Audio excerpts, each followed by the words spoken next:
Hello everyone, me again, Kieran from Speaking Spurs with my second video of the day, and this time we are talking about the possible bid incoming for a takeover of Spurs to say goodbye to ENIC for good. So, don't forget to subscribe to the channel, support the video with a like, and as always leave your comments below. This one is a bit of an interesting one for a few reasons that we will talk about in this video. So, it has been reported that, and I'm sure you've heard the news and seen it about, but Iranian-American billionaire Jahm, I'm probably going to pronounce his name wrong, Jahm Najafi is preparing a $3.75 billion takeover bid for Tottenham, according to the Financial Times. It's reported that the bid will fall short of the asking price, obviously, because Joe Lewis and Daniel Levy, we know how they feel about money. Let's make as much as quick as possible. So expect this one to maybe go on for a little while. But Najafi, who is the chair of MSP Sports Capital, is said to be working with a consortium of investors to structure the bid, and is weeks away from formally approaching owner Joe Lewis and chairman Daniel Levy. The Financial Times states that the offer would value the club's equity at approximately $3 billion before adding about $750 million of debt on the club's accounts. The story then goes on to say that MSP and its partners will put forward 70% of the purchase price, while backers from the Gulf, mainly from the Abu Dhabi region, will contribute the remaining 30%. So why would they want Spurs? Well, it ticks a lot of boxes. It's a very well-run club. It's got arguably the best football stadium in the world. It has an exceptional training ground. We regularly compete, at least to get a place in the Champions League, or if not compete in the Champions League, although we haven't won a trophy for 15 years, but hey, there's lots of clubs that haven't won a trophy for that length of time in and around the Premier League. The crucial thing, though, is we are a club in London. If you're a billionaire looking to buy a Premier League club, you probably already own expensive properties in London, so you want to own a club in London. There is a premium attached to Spurs because we're based there, the same as we saw with Chelsea.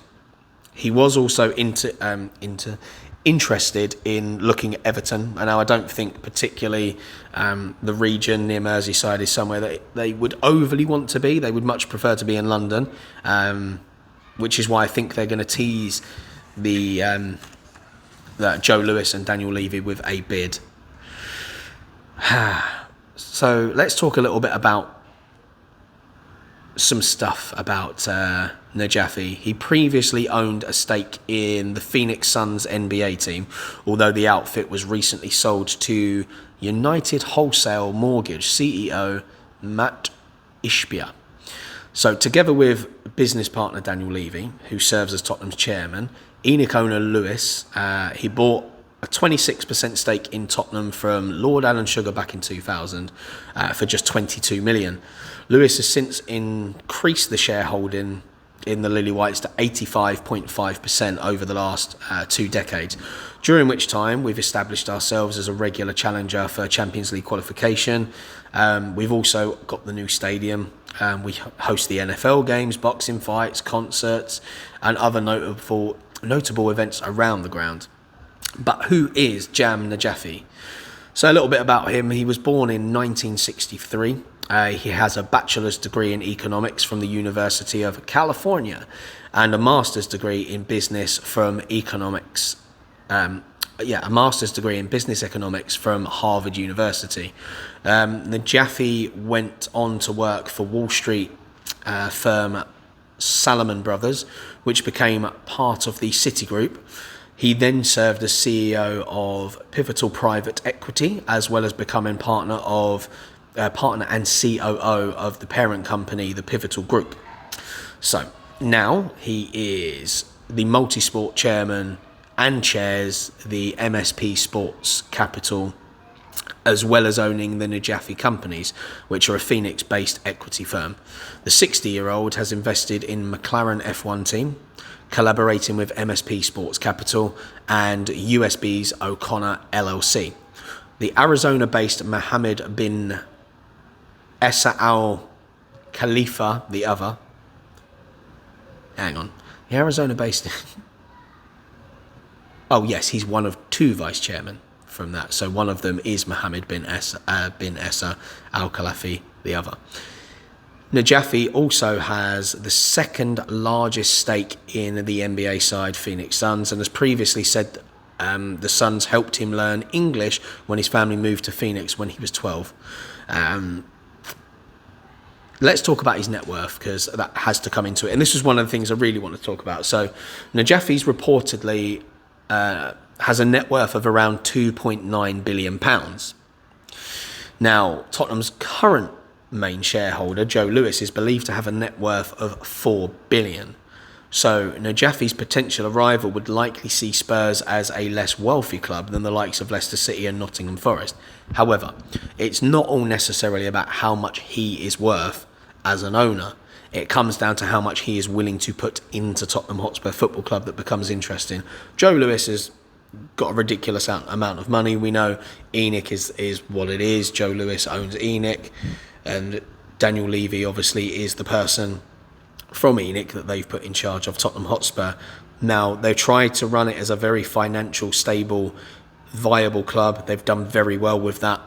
However, the investment into the team, yes, they've put money in, but they've put money in the wrong places, which it came out in the financial report, Daniel Levy's statement. He mentioned that they've made some mistakes with players financially, and ultimately because they haven't gone for the top men the managers want, and they've paid a premium late in windows for the players that I would class as second fiddle to the players the managers actually wanted.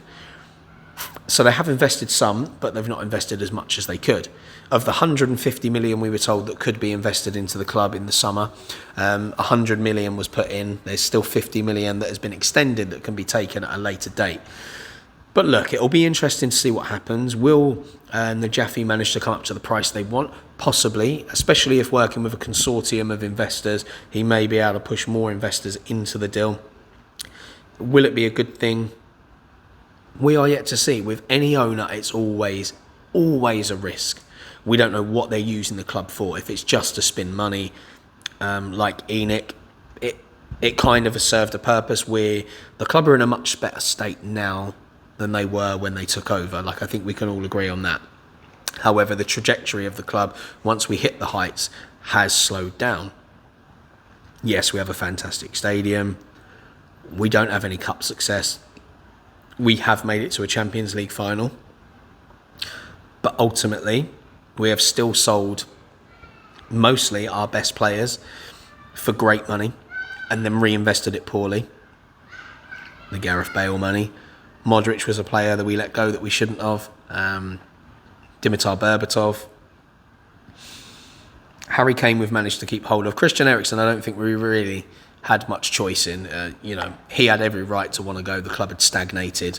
I feel like some of the others had left as the club was on the rise, like Modric, like Berbatov, players like that. They probably could have stuck it out a little bit longer, but hey, you're going to have your heads turned by some of the biggest clubs in the world.